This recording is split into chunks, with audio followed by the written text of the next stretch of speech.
जी Ram Ram sir, नमस्कार आप सभी को। राजस्थान क्लासेस के यूट्यूब प्लेटफॉर्म पर आप सभी का पुनः हार्दिक स्वागत अभिनंदन है। तो आइए दोस्तों, आज की क्लास भी आपके लिए कल की तरह शानदार होने वाली है। रीट, सीईटी, पशु परिचर या एलडीसी किसी भी एग्जाम के लिए राजस्थान जीके की ये शानदार जानदार क्लास होगी।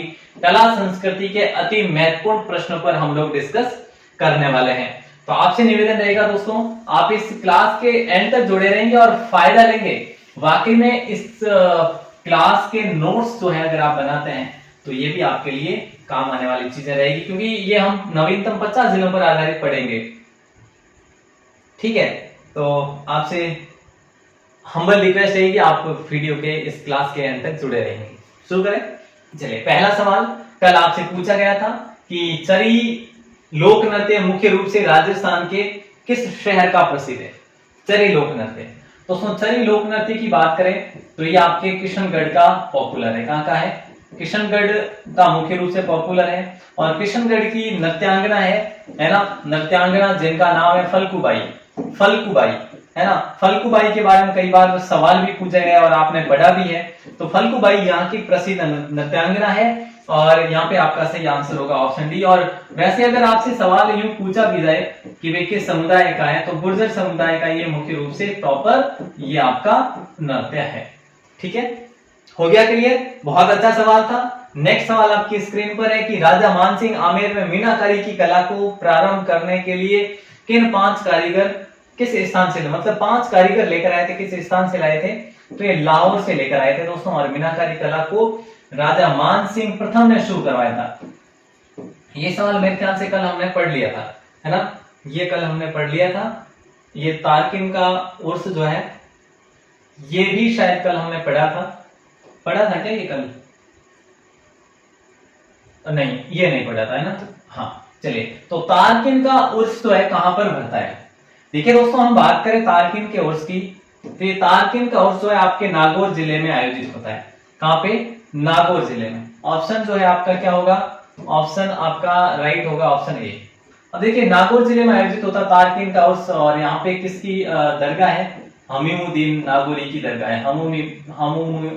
हमीमुद्दीन नागौरी की दरगाह है यहाँ पे।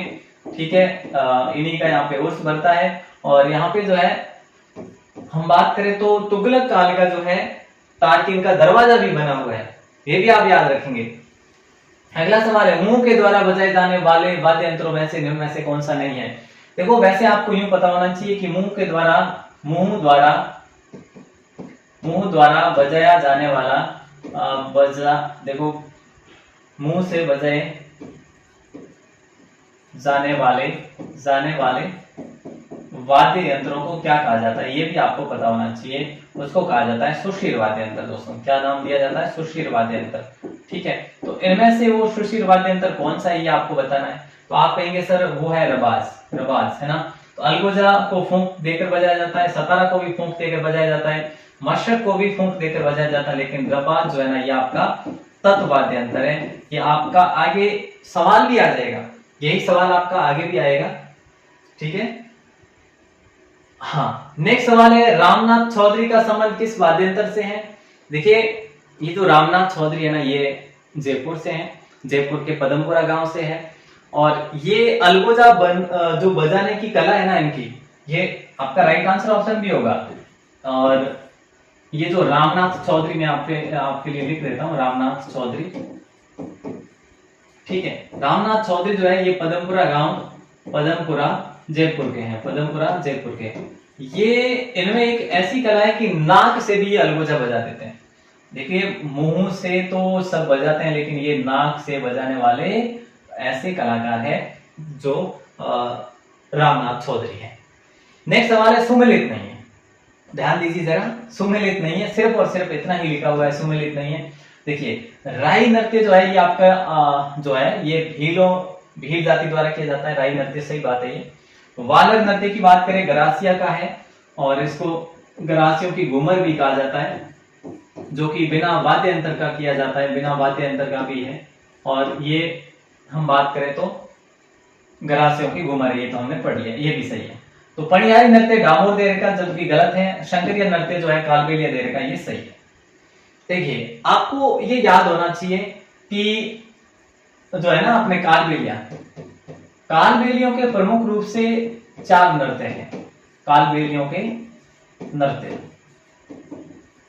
ठीक है, कौन कौन से? एक तो पणियारी है, ठीक है, एक है आपका शंकरिया, एक है आपका इंडोनी और एक है आपका बागड़िया। ये जो 4 नृत्य आप देख पा रहे हैं यहाँ पे स्क्रीन पर, ये चारों के चारों नृत्य जो है ये कालबेलियों के नृत्य हैं। और आपको याद रखना बहुत महत्वपूर्ण बन जाता है, क्योंकि एग्जाम में सवाल कई बार पूछा भी गया है और पूछे जाने की प्रबल संभावना है। बस नेक्स्ट सवाल आपकी स्क्रीन पर। नेक्स्ट सवाल है, थाकना शैली का संबंध किससे है? जो भी है, जिससे है, ये लिखा है तो भी ठीक है, हमें तो कोई दिक्कत है नहीं, पर हमें सवाल का आंसर देना है। देखो, इंडोनी जो है ये हमने बात करी कि कालबेलियों का नृत्य है, ठीक है, कालबेलियों का। ढोल नृत्य जो है ये आपका जालोर साइड का पॉपुलर है दोस्तों, ठीक है, जालोर का है और मुख्य रूप से भीरमाल जालोर का है, भीरमाल जालोर का है। शंकरिया की बात करें, ये भी आपके कालबेलियों का नृत्य है, कालबेलियों का, ठीक है। और हम बात करें भवाई नृत्य की, तो ये आपका उदयपुर साइड का भवाई नृत्य है, ठीक है। तो हमारा सही आंसर जो है वो होगा ढोल नृत्य। ढोल नृत्य जो है ये आपका किस साइड का है? जालोर भीरमाल साइड का है। इसमें थाकना शैली का प्रयोग किया जाता है, थाकना शैली का प्रयोग किया जाता है। नेक्स्ट सवाल की तरफ रुख करें हम। ये आपका आंसर सही हो गया, ठीक है। नेक्स्ट सवाल आपकी स्क्रीन पर है, ये लीजिए। नेक्स्ट सवाल है कि निम्न में से कौन सा शासक चित्रकला शैली से सुमेलित नहीं है? सही सुमेलित कौन सा नहीं है? देखो, शासक और चित्रकला शैली किसके समय की बात है? देखिए, अनूप सिंह के समय बीकानेर चित्रकला शैली चरमोत्कर्ष पर पहुंची थी, इसमें कोई शक नहीं, क्योंकि हमने कई बार पढ़ा। राज सिंह फर्स्ट जो है 1652 में जो शासक बने थे, महाराणा राज सिंह की बात हो रही, जिन्होंने नाथद्वारा शैली को बेहतर से बेहतर बनाया, ठीक है। सावंत सिंह, जिन्होंने अपना नाम बदल दिया था, नागरीदास तक रख दिया था इन्होंने अपना नाम, इनको वैराग्य प्राप्त हो गया था, ये किशनगढ़ शैली के ये संस्थापक कह लो या फिर चरमोत्कर्ष तक पहुंचाने का काम सावंत सिंह ने किया था। अब बात आती है विजय सिंह की। विजय सिंह देवगढ़ के नहीं थे, विजय सिंह थे मेरे भाई जोधपुर के। या तो आप इसको कहो जोधपुर शैली, जोधपुर चित्रकला शैली कह दो, या फिर मारवाड़ है ना, मारवाड़ नहीं, मारवाड़ चित्रकला शैली, ठीक है, याद रखेंगे। देखो, मैं हर सवाल पर तो आपको ट्रिक नहीं दे सकता, आपको समझना ही पड़ेगा, आपको क्लास के अंत तक जुड़े रहना पड़ेगा। जितना पढ़ोगे, जितना घिसोगे, जितना पिटोगे, उतना ही आप देखो, जितना घर्षण होगा ना उतना ही आपको बेहतर परिणाम मिलेगा। तो कहा जाता है ना कि करत करत अभ्यास के जड़मति होत सुजान, है ना।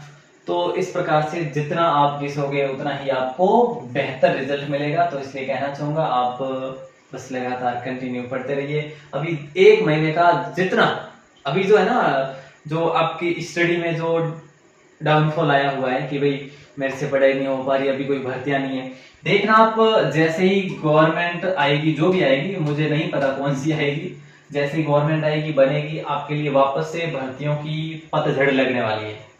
और उस समय आप फिर से बैक में जाएंगे, क्योंकि अभी जो है ना, अभी जो तैयारी कर रहे हैं वो ऊपर जा रहे हैं, है ना, लेकिन आप जो है नीचे अभी आ रहे हैं, क्योंकि आपकी तैयारी अब नहीं है। और जो कॉर्नर में बैठे जो बंदे कर रहे हैं तैयारी, वो आपको कितने ही सालों तक पीछे पछाड़ गए हैं। वो यकीन मानिए, अगर आप अभी अपनी तैयारी कर रहे हैं तो वास्तव में बहुत अच्छी बात है। अगर आपकी तैयारी नहीं है अभी, तो आप बहुत पीछे हैं, क्योंकि कॉर्नर में बैठे कई लोग पढ़ रहे हैं। चलिए दोस्तों, शुरू करें। पशु पक्षियों को किस चित्रकला शैली में विशेष स्थान मिला? तो ये हमने कल भी बात करी थी, बूंदी चित्रकला को, बूंदी चित्रकला को, ठीक है। किशनगढ़ शैली में किसका मुख्य रूप से आपको देखने को मिलेगा? नारी सौंदर्य की विशेषता है, नारी सौंदर्य, ठीक है। और बीकानेर शैली में क्या है, यहाँ पे चित्रकार क्या करते थे, अपना नाम और हस्ताक्षर डेट भी लिखते थे, नाम वे डेट लिखा करते थे। ये भी आप याद रखना।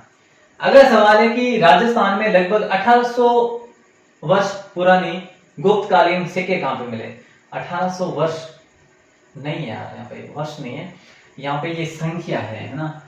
1800 क्या है? 1800 संख्या है। ये इतनी संख्या में गुप्तकालीन सिक्के मिले यहाँ पे, और ये मिले भाई साहब आपके बयाना में। बयाना कहाँ पे पड़ता है? सर भरतपुर में। ठीक है, बस इतना ही है। बाकी 8 ताम्रकालीन ताम्र युगीन संस्कृति रही है, वैसे सभी को पता है। 8 जो बेड़च नदी के किनारे, जो कि कहाँ पे? उदयपुर में है। ठीक है, भीनमाल किसको नहीं पता? सभी को पता है, जालोर में है। विराटनगर किसको नहीं पता? अलवर के समीप, जयपुर के समीप, सभी को मालूम है। अगला सवाल आपकी स्क्रीन पर है। ये कह रहा है कि हेला ख्याल लोक नाट्य राजस्थान के किस क्षेत्र से संबंधित है? हेला ख्याल दोस्तों, हेला ख्याल जो है ना, ये आपके दौसा और सवाई माधोपुर से संबंधित है। दौसा और सवाई माधोपुर। ठीक है, इसको आप ध्यान रखना। अच्छा सवाल था आपका ये। और ये सवाल, चलिए, ये वो सवाल किस प्रकार से आ गया था, उस साइड आ गया था, खैर कोई बात नहीं। अगला सवाल है कि 1973 में भारत सरकार ने राजस्थानी चित्र शैली के एक चित्र को स्मरणीय डाक टिकट जारी करके दिया था, उस नाम का वो कौन सी शैली है? किशनगढ़ की शैली। किशनगढ़ की चित्रकला शैली है वो, जिस चित्र का नाम है बड़ी ठणी। दोस्तों, बड़ी ठणी पर एक डाक टिकट जारी किया गया जिसका नाम था राधा किशनगढ़ी, है ना, जिसको नाम दिया गया था राधा किशनगढ़ी। और ये कब की बात है? ये कब की बात है मेरे भाई? 1973 की बात है। ये याद रखना, एग्जाम में सवाल आपके रीट वालों के लिए तो स्पेशली याद रखना, क्योंकि ये जो है ना, भारत सरकार के द्वारा जो डाक टिकट जारी किए ना, जिन भी वस्तुओं पर, जिन भी फोटोज पर, जिन भी व्यक्तित्व पर, उन सभी के बारे में आप याद रखना, कब किए गए, कैसे किए गए, ये सारी बातें। और यहाँ पे बड़ी ठणी की बात करें, मोर ध्वज निहाल चंद के द्वारा, मोर ध्वज निहाल चंद के द्वारा चित्रित किया गया चित्र है, जिसमें राधा का चित्र है इसमें। ठीक है, अगला सवाल, निम्न में से असंगत युग्म कौन सा है? रियासत सिक्कों के नाम। देखिए, रियासत है और एक साइड में सिक्कों के नाम है। तो प्रतापगढ़ जो रियासत है, वहां पे सालिम शाही सिक्के चले थे। क्या सही बात है? बिल्कुल सही बात है। शाहपुरा में माधवशाही नाम से सिक्के चलाए गए थे। सलूमगढ़ में पद्मशाही चलाए गए थे। जैसलमेर में विजय शाही नहीं चलाए गए थे। बोले सर कौन से थे? अखे शाही लिख दो आप, अखे शाही। ठीक है, जैसलमेर में। क्लियर है? अगला सवाल आपकी स्क्रीन पर है, ये देखो, रामलाल, मोतीलाल, भैरूलाल, नहीं, रामलाल, अली रजा, हसन जैसे विख्यात चित्रकारों का त्रिगुट, इसको ध्यान दीजिएगा, त्रिगुट शब्द को ध्यान देना, ये बहुत महत्वपूर्ण है। एक तो रामलाल, ठीक है, एक आपके अली रजा,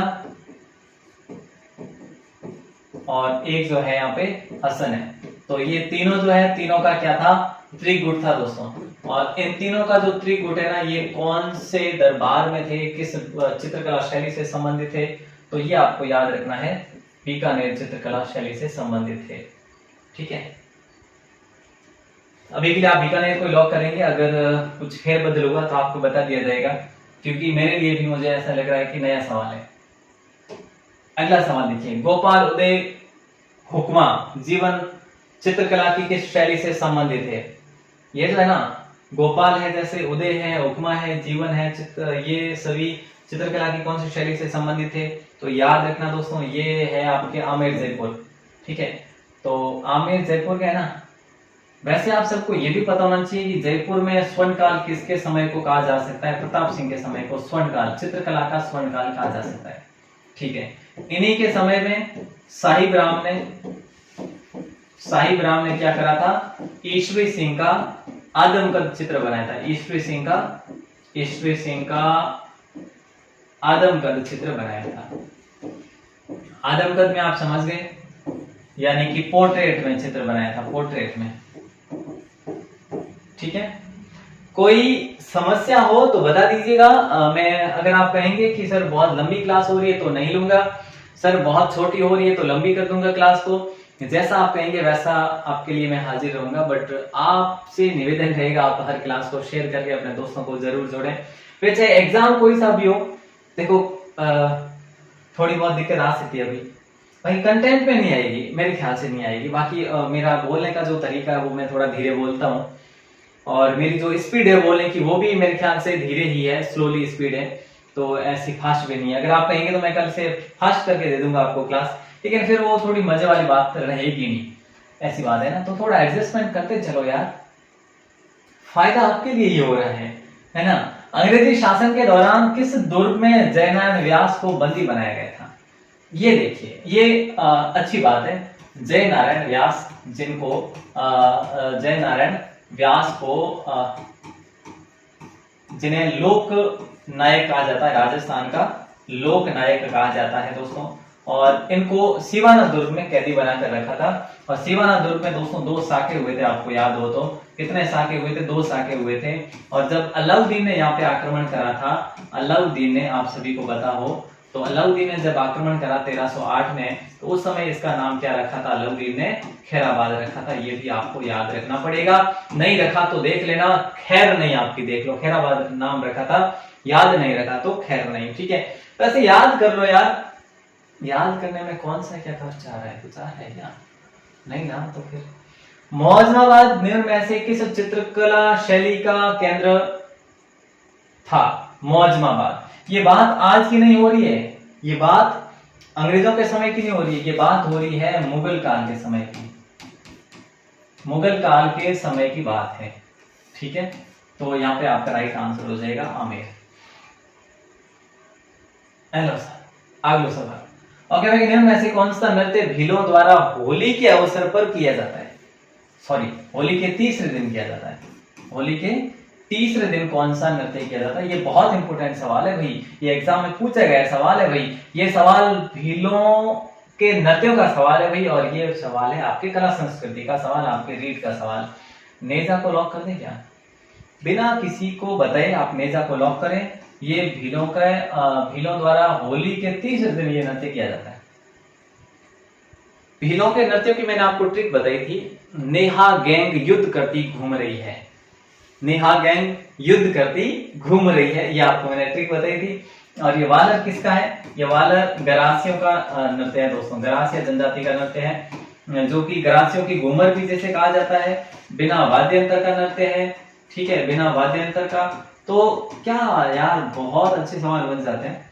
और डांडिया आप सभी को पता है, कौन नहीं जानते डांडियों के बारे में। और गैर भी है जो भीलों का नृत्य है, ठीक है। आगे बढ़ेंगे अपन, तो अपन भैया आगे बढ़ेंगे, सीधी बात है, अपन पीछे नहीं रहेंगे, है ना। निम्न में से कौन सा नृत्य शेखावाटी क्षेत्र का नहीं है? सवाल को ध्यान से पढ़ रहे ना आप, देखो रात का टाइम है, सवाल को ध्यान से पढ़ना पड़ेगा आपको। एग्जाम समय आपका क्या रहेगा? दिन का रहेगा, ठीक है। तो आप कड़ी मेहनत अभी रात के समय कर रहे हैं, तो मुझे लगता है अगर रात में एक्टिव हैं तो दिन में तो अवश्य करके रहेंगे एक्टिव ना, तो फिर दिक्कत तो नहीं आएगी। पर फिर भी अगर आप ज्यादा ही कुछ एडवांस हो जाओ, ऐसा नहीं होता है ना, इसीलिए मैं आपको बार बार दोहरा रहा हूं। तो नहीं है, क्षेत्र का नहीं है। देखो बम नृत्य जो है ना, ये आपके भरतपुर क्षेत्र का है, ठीक है। कच्ची घोड़ी जो है ना आपके, ये शेखावाटी क्षेत्र का है, शेखावाटी। गीदड़ भी शेखावाटी क्षेत्र का है, शेखावाटी का है क्या सर? हाँ। और चंग भी शेखावाटी क्षेत्र का है। तो सर पहले ही बता देते, और पहले क्या बताऊं, आपने समझ लिया था ना कि भरतपुर जो है, भरतपुर में बम नृत्य है, बम रसिया भी है भरतपुर में, बम रसिया है ना। और यहाँ पे रतवई नृत्य भी है, रतवई है ना। यहाँ पे खारी नृत्य भी है, खारी है ना, खारी, रतवई, बम रसिया, बम नृत्य, ये भरतपुर अलवर साइड में इस नृत्यों का प्रचलन है। तो कच्ची घोड़ी नृत्य शेखावाटी का है, जो कि आपके पुरुष प्रधान नृत्य है, कच्ची घोड़ी, ठीक है, पुरुष प्रधान नृत्य है। और इसकी हम बात करें तो बात करेंगे इसकी, कच्ची घोड़ी पैटर्न बनाने की कला के लिए प्रसिद्ध है। और गीदड़ नृत्य आप सभी को पता है, ये भी है वहीं का, और छंग भी उसी साइड का है। नेक्स्ट सवाल की तरफ बढ़ते हैं, जो कि आपका आज का आखिरी सवाल होगा, और इसका आंसर अभी हम देखेंगे। ये टेराकोटा नहीं है, ये टेराकोटा है, याद रखना, ठीक है। क्या है? टेराकोटा है ये शब्द। टेराकोटा पद्धति से विभिन्न देवी देवताओं की मूर्तियों मूर्तियां बनाई जाने वाला स्थल मोलेरा है। ठीक है, देखो टेराकोटा पद्धति से यहाँ पे मूर्तियां बनाई जाती है और मूर्तियां बनाई जाती है मोलेरा गांव में। और मोलेरा गांव कल की क्लास में भी हमने बात करी थी। मोलेरा गांव कहाँ पे पड़ता है? मोलेरा गांव आपके पड़ता है राजसमंद में। देखिए यहाँ पे मैं एक चीज और लिखना चाहूंगा, बू नरावता गांव। बू नरावता गांव भी इसको लेकर जो है मूर्तियों को लेकर काफी पॉपुलर है, वो आपका है नागौर में। यहाँ से बहुत सारे सवाल जो है बन जाते हैं, जहां से आपको कंफ्यूजन भी रहता है, कई बार एग्जाम में सवाल पूछे भी जाते हैं। तो यहाँ पे मैंने एक तो चीज लिखी है बू नरावता गांव, जो कि आपके नागौर में है। एक मैंने लिखा हरजी गांव। हरजी गांव दोस्तों ये कहाँ पे पड़ता है आपका? ये कल हमने बात करी थी जालोर में। हरजी गांव, हरजी गांव कहाँ पे पड़ता है आपके? जालोर में। और यहाँ की जो है ना मिट्टी भी पॉपुलर है, यहाँ के मामा जी के घोड़े प्रसिद्ध है। किसके? मामा जी के घोड़े। मामा जी के घोड़े बनते तो ये भी मिट्टी के ही हैं, है ना। तो ये भी इस शिल्प के लिए पॉपुलर है। इस प्रकार से मिले जुले जो कनेक्टिव जो सवाल होते हैं वो अक्सर एग्जाम में पूछ ही लिए जाते हैं। अब बताओ, एक सवाल, सिर्फ और सिर्फ एक सवाल आपको सौंपता हूं, आपको इसका आंसर देना है। ठीक है, उससे पहले थोड़ा देख लेते हैं अपन। राजस्थान क्लासेस आपकी अपनी वेबसाइट है दोस्तों, इसको जरूर विजिट करना। कहां पे? ये आप करना गूगल पर। आप लिखेंगे गूगल में जाकर राजस्थान क्लासेस, तो आपको अपनी वेबसाइट मिल जाएगी। फ्री ऑफ कॉस्ट है, कोई चार्ज नहीं है। बिंदास आप दिन भर उस पर जुड़े रहो। बहुत सारे जो है नोटिफिकेशन आते रहते हैं, उसमें नोट्स भी आते रहते हैं, तो देख सकते हैं। आप टेलीग्राम को ज्वाइन कर सकते हैं @राजस्थान क्लासेस लिख के, और आप यूट्यूब पर हमें देख ही रहे, है ना। व्हाट्सएप ग्रुप में ज्वाइन होने के लिए इस नंबर पर आप मैसेज करके अपना नाम जिला लेकर मैसेज कर सकते हैं। और एक सवाल शानदार, कूद नृत्य किस जनजाति का है? बस सिंपल सा सवाल है, ज्यादा कोई लंबा लफड़ा नहीं है। आंसर बता दियो। क्लास कैसी लगी मस्त सा कमेंट कर लियो, है ना।